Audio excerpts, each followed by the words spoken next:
Welcome to Take 5, your 5-minute inspirational message from Solid Rock Drogheda.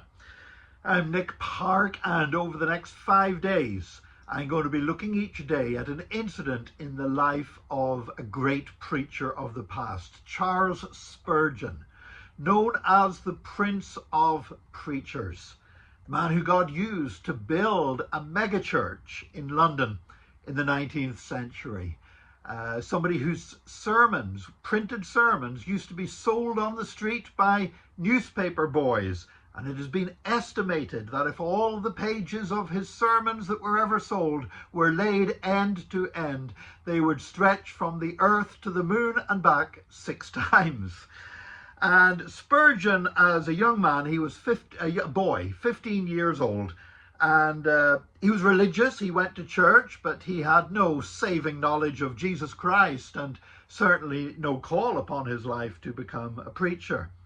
And one cold January Sunday morning, he was on his way to church in Colchester, and there was a terrible blizzard that day. In fact, the blizzard was so bad that Spurgeon did not make it to his usual church. Now, that's maybe not that unusual, you know. I think all of us as pastors have had time when people didn't show up for church because of the weather. Well, anyway, he decided he would call in at another church on the way because he'd got that far, and he was in Artillery Street in Colchester. And so he turned in to a small, primitive Methodist church. And there was just maybe a dozen people there, and the preacher didn't show up. And you're going to say, well, now Spurgeon stood in, and no, of course he didn't. He wasn't even born again. But there was a member of the congregation who took the place of the preacher, and though he hadn't anything prepared, this man who was stumbling over the words, in fact, Spurgeon later said he couldn't pronounce half the words that he read from the Bible. But he read a verse from Isaiah 45, verse 22. "Look unto me and be ye saved, all the ends of the earth." And Spurgeon later said that the guy basically managed to spin his sermon out to 10 minutes.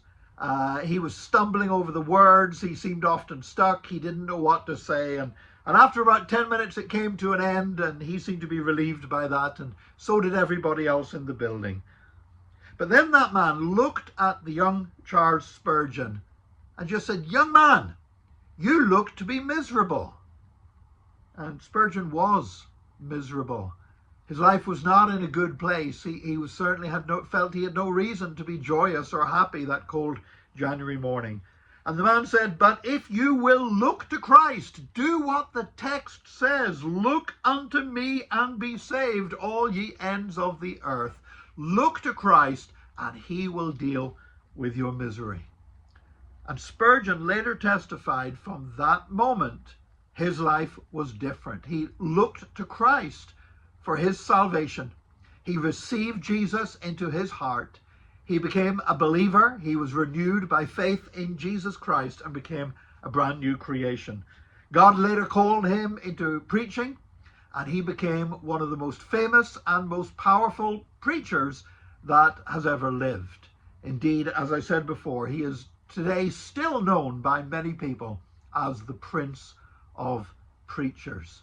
Many other things that we could talk about the life of Charles Spurgeon, many great things that he achieved, many notable things that he said, but none of them would mean anything if it hadn't been for that snowstorm when he turned into that little chapel with 12 people in it and listened to an unprepared, halting, stumbling sermon that God used to change his life forever.